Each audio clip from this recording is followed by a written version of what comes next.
Hello friends, welcome to ICS platform. आज है 16 सितंबर और 16 सितंबर करेंगे हम करंट अफेयर के MCQ। Without wasting our time video start करते हैं। First question, what is the new name of Port Blair capital of Andaman Nicobar. देखो दोस्तों, पोर्ट ब्लेयर का नाम चेंज कर दिया है। क्लियर। अब पोर्ट ब्लेयर का नाम इंडियन नेम कर दिया है। क्या कर दिया है? इंडियन नेम कर दिया है। क्यों? पोर्ट ब्लेयर का नाम चेंज, जैसे कि आप हिस्ट्री पढ़ते हैं, जितने भी स्टूडेंट हैं कंपटीशन एग्जाम के, वो हिस्ट्री तो पढ़ते ही होंगे। उसमें आपने चोला एम्पायर के बारे में सुना होगा। चोला एम्पायर के बारे में सुना होगा। तो जो पोर्ट ब्लेयर है अंडमान निकोबार की कैपिटल, ये दोस्तों चोला एम्पायर का नवल बेस था। क्या था? नवल बेस था। क्लियर। चोला एम्पायर का। और ये पोर्ट ब्लेयर और अंडमान निकोबार इंपोर्टेंट क्यों है? एक तो आपने काला पानी की सजा सुनी होगी। काला पानी की एक सजा थी ब्रिटिश गवर्नमेंट जब हमारे इंडिया में थी बिफोर 1947। ये काला पानी की सजा होती थी अंडमान निकोबार के अंदर। और आपके कुछ लीडर जैसे वीडी सावरकर,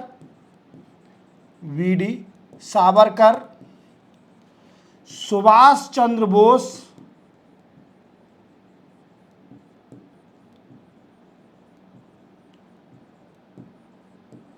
ये लीडर कनेक्टेड थे इससे अंडमान निकोबार से। तो आप समझ रहे हो। तो इसका नया नाम रख दिया है, जो कि चोला एम्पायर से लिया गया है, विजयपुरम, श्री विजयपुरम। तो आप याद रखना कि पोर्ट ब्लेयर जो कि अंडमान निकोबार की कैपिटल है, उसका नाम चेंज कर दिया है और उसका नाम कर दिया है श्री विजयपुरम। क्या? श्री विजयपुरम। क्लियर। चलते अपन नेक्स्ट क्वेश्चन पर। विच मिनिस्ट्री लॉन्च अष्टलक्ष्मी महोत्सव वेबसाइट। अब ये पूछ रहे हैं कि किस मिनिस्टर ने इनॉग्रेशन किया है अष्टलक्ष्मी वेबसाइट का। क्या? क्लियर। अष्टलक्ष्मी महोत्सव वेबसाइट का। देखो दोस्तों, अष्ट माने क्या होता है? 8। हमारे संस्कृत में अष्ट माने होता है 8। क्लियर। ये अष्ट माने 8। अब 8 क्या? तो दोस्तों आप जानते हो कि हमारे नॉर्थ ईस्ट पार्ट जो है इंडिया का, वहां पर 8 स्टेट हैं। कितनी है दोस्तों? 8 स्टेट हैं। कौन कौन सी मैं बता देता हूं। जैसे Sikkim, Assam, Meghalaya,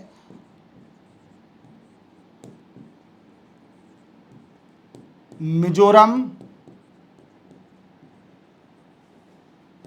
Tripura,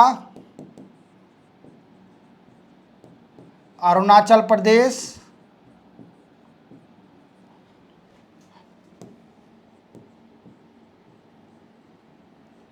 Manipur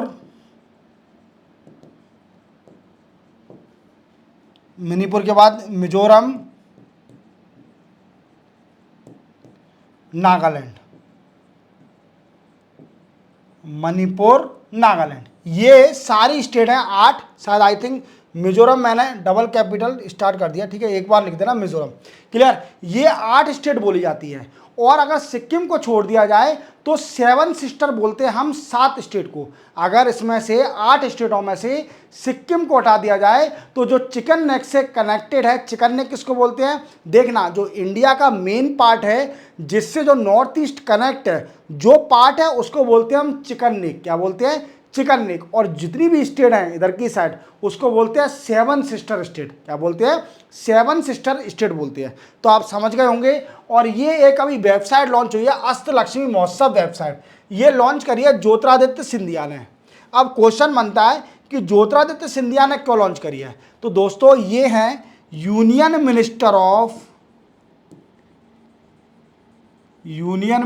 of north east development. Clear. अब इस वेबसाइट का मेन मोटिव क्या है दोस्तों? जैसे कि आप जानते हो कि नॉर्थ ईस्ट का आर्ट एंड कल्चर है।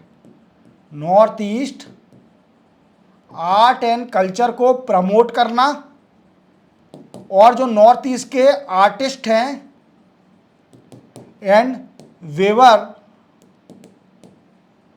हैंडीक्राफ्ट, इन सबको प्रमोट करना इस वेबसाइट के जरिए, जितनी भी 8 स्टेट है नॉर्थ ईस्ट की, इस वेबसाइट के जरिए इसको प्रमोट करना। क्लियर? तो किसने लॉन्च किया है? ज्योतिरादित्य सिंधिया ने। क्लियर? चलते हैं अपन नेक्स्ट क्वेश्चन पर। नेक्स्ट है which ministry inaugurate create at ले।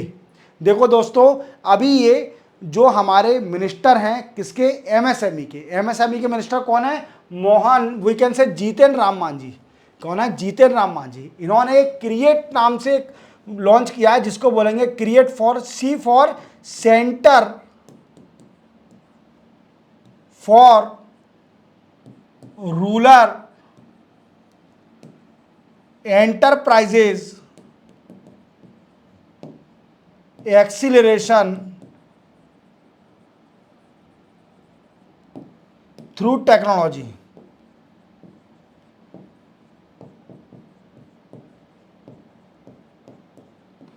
थ्रू टेक्नोलॉजी, ये इसका फुल फॉर्म है। अब दोस्तों, ये ले में लॉन्च किया गया है लद्दाख के अंदर, और इसका मेन मोटिव है, जैसे आप जानते हो पसीमा,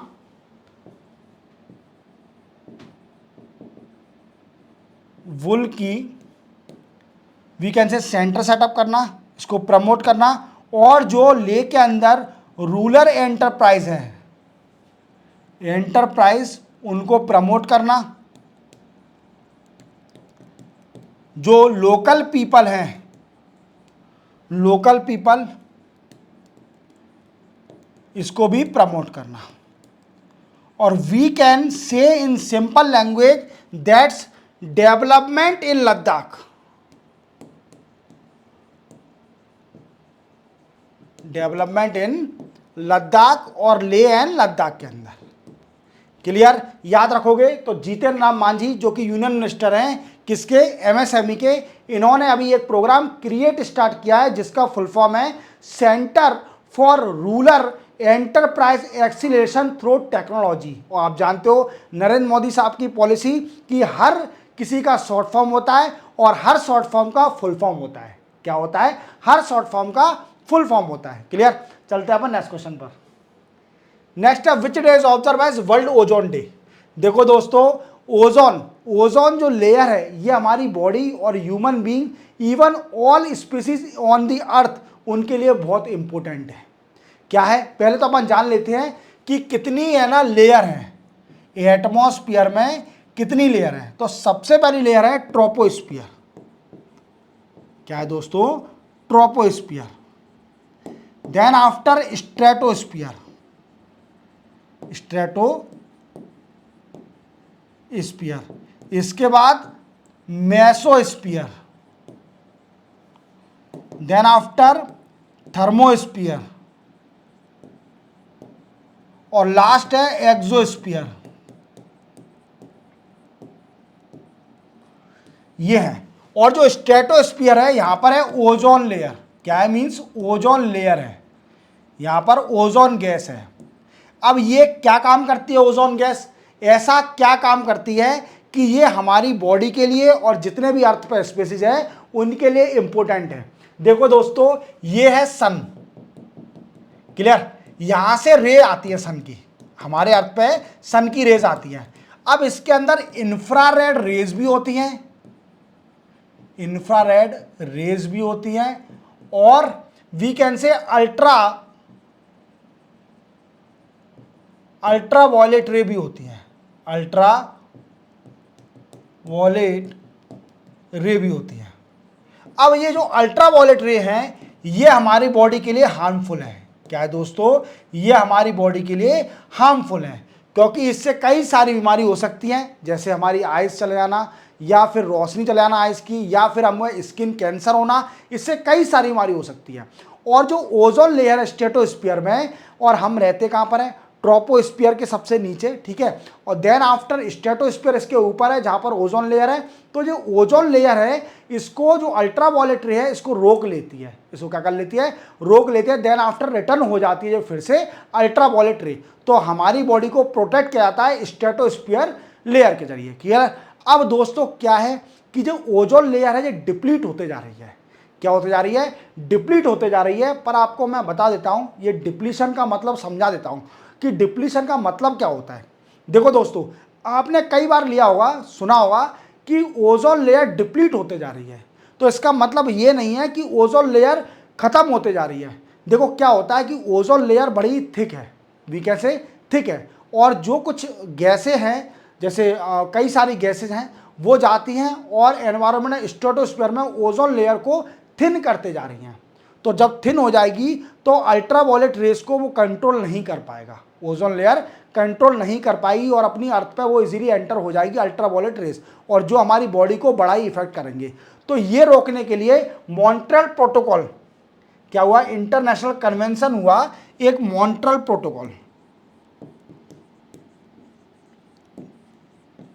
प्रोटोकॉल साइन हुआ, जो कि 1987 में साइन किया गया। कब किया गया? 1987 में साइन किया गया। और इस प्रोटोकॉल में डिसीजन लिया गया कि हम पूरा प्रयास करेंगे जो कि गैसेस हैं, जो कि ओजोन लेयर को डिप्लीट कर रही हैं, इसे खत्म किया जाए, यूजेबिलिटी उसकी खत्म की जाए। तो ये प्रोटोकॉल और ये दिन भी बनाया जाता है वर्ल्ड ओजोन डे 16 सितंबर को। कब? 16 सितंबर को, क्योंकि 16 सितंबर के दिन हमने मॉन्ट्रियल प्रोटोकॉल साइन किया था इन 1987, 16 सितंबर 1987, और इसी दिन को हम मनाते हैं as a world ozone day. Clear? समझ में आ गया? चलते अपन नेक्स्ट क्वेश्चन पर।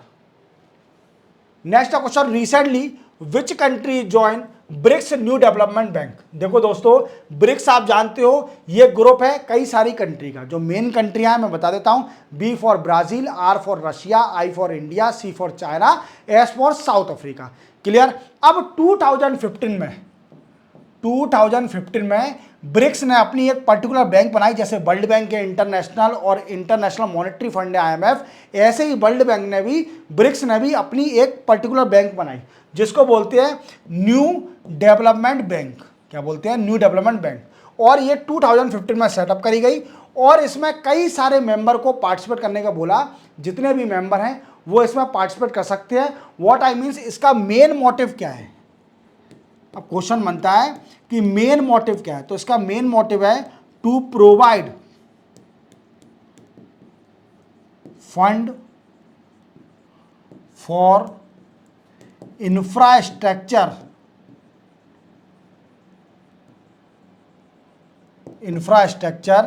And sustainable development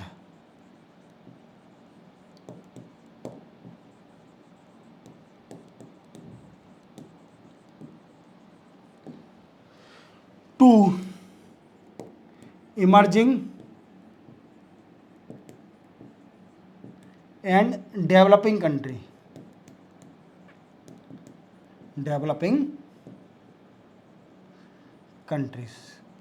clear?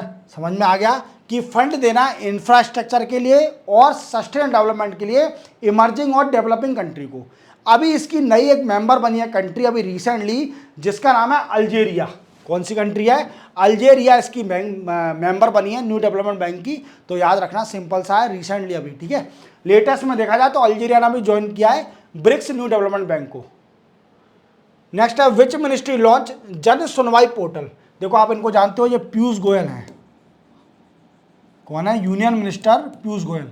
अब क्वेश्चन बनता है कि पीयूष गोयल किसके मिनिस्टर हैं? तो minister of commerce and industry, ये इसके मिनिस्टर हैं। और आप जानते हो इस मिनिस्ट्री के अंदर इंटरनेशनल ट्रेड भी कवर करा जाता है। International trade also cover in this ministry. Clear? अब क्या है दोस्तों कि पीयूष गोयल साहब ने एक अभी पोर्टल लॉन्च किया है, जन सुनवाई पोर्टल। ये पोर्टल करेगा क्या? तो दोस्तों इस पोर्टल का काम है to resolve we can say problem and difficulty of exporter. Clear? Problem और डिफिकल्टी रिजॉल्व करना एक्सपोर्टर की, और स्टेक होल्डर, जितने भी स्टेक होल्डर हैं एंड ऑथोरिटी, उनका कोऑर्डिनेशन बढ़ाना। क्या करना? कोऑर्डिनेशन को एनहांस करना। This also one of the work of Jan Sunwai portal. और जन सुनवाई जानते हो, आपने कई बार सुना होगा, जन सुनवाई सीएम लोग, जो स्टेट के सीएम होते हैं, पीएम होते हैं, प्रेसिडेंट होते हैं, इवन जो डीएम होते हैं, आईएएस जो होते हैं, वो जन सुनवाई करते हैं, पीपल की प्रॉब्लम को सुनते हैं, क्लियर, और उसका रिड्रेसल निकालते हैं। We can say grievance redressal, English में क्या बोलते हैं, ग्रीवेंस रिड्रेसल। तो ये लॉन्च किसने किया, पीयूष गोयल साहब ने। चलते हैं नेक्स्ट क्वेश्चन पर। Who inaugurate national security strategy conference in new Delhi. देखो आप जानते हो कि नेशनल सिक्योरिटी ये स्ट्रेटजी है, ये किस में आती है, होम मिनिस्ट्री में, under home ministry, home affair, home ministry affair के अंदर। और आप जानते हो होम मिनिस्टर कौन है, अमित शाह जी। अमित शाह जी हमारे देश के होम मिनिस्टर हैं, और इन्हीं ने इसको कॉन्फ्रेंस को इनॉग्रेशन किया, नेशनल सिक्योरिटी स्ट्रेटजी कॉन्फ्रेंस को। और इसका मेन मोटिव था for safety and security of nation, clear, safety and security को, नेशन की सेफ्टी और सिक्योरिटी को मेन फोकस करना इस कॉन्फ्रेंस का मेन मोटिव था, जिसको इनॉग्रेट किया अमित शाह जी ने, जो कि होम अफेयर के मिनिस्टर हैं, क्लियर। चलते अपन नेक्स्ट क्वेश्चन पर। नेक्स्ट है, which city host third edition of Indus x summit for advancing joint defence innovation ecosystem between India and USA.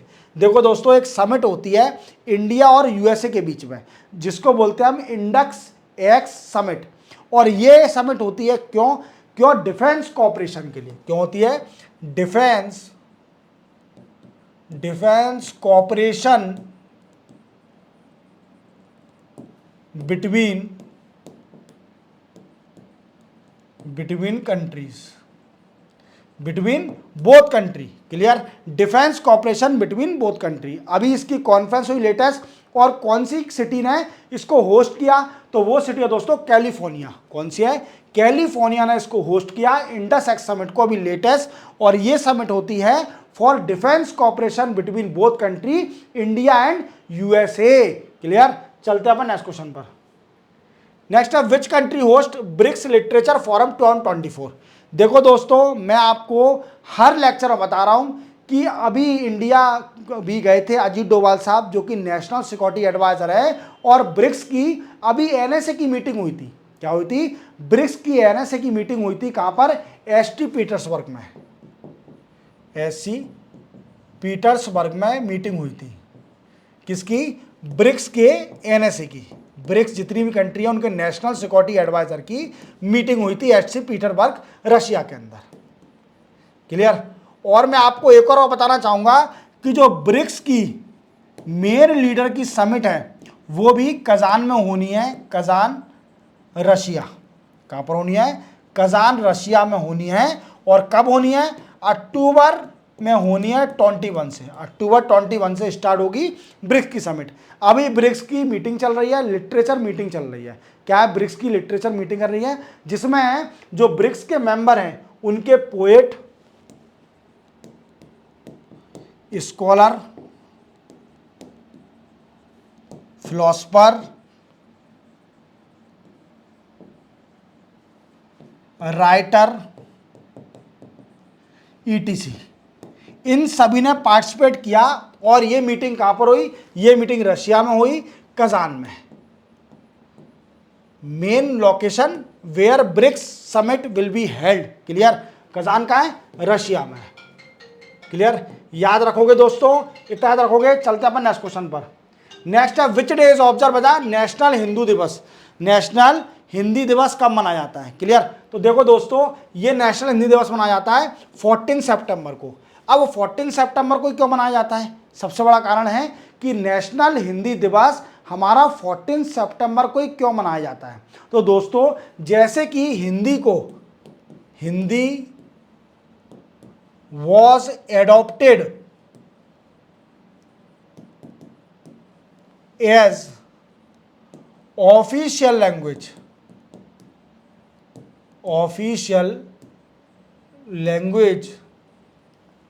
on 14th September 1949। देखो आपको जैसे पता है, अगर जो भी बच्चे कंपटीशन एग्जाम की तैयारी कर रहे हैं, कि जब देश आज़ाद हो गया, मीन्स हमारा देश जब 1947 में आज़ाद हो गया, तो इसके बाद डिस्कशन स्टार्ट हो गया कि हिंदी को राष्ट्रीय लैंग्वेज बनाएं कि राज्य लैंग्वेज बनाएं, मीन्स नेशनल लैंग्वेज बनाया जाए कि ऑफिशियल लैंग्वेज बनाया जाए।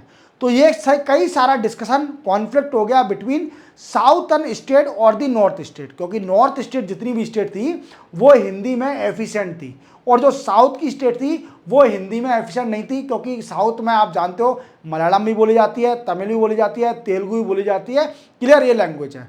इससे क्या हुआ, कई सारा कॉन्फ्लिक्ट हो गया। तो क्या करा गया, हिंदी को ऑफिशियल लैंग्वेज डिक्लेयर कर दिया instead of declaring a national language, clear. तो ये डिक्लेयर कब करा, 14 सितंबर को, और इसी दिन को हम मनाते हैं एज अ नेशनल हिंदी दिवस। क्या मनाते हैं, नेशनल हिंदी दिवस। इसी के साथ 16 सितंबर के करंट अफेयर कंप्लीट होते हैं, क्लियर। और इसकी पीडीएफ आपको मेरे डिस्क्रिप्शन में मिल जाएगी, क्लियर, तो आप डाउनलोड कर लेना इसी। मिलते हैं हम कल 17 सितंबर को नए करंट अफेयर एमसी के साथ। तब तक के लिए जय हिंद।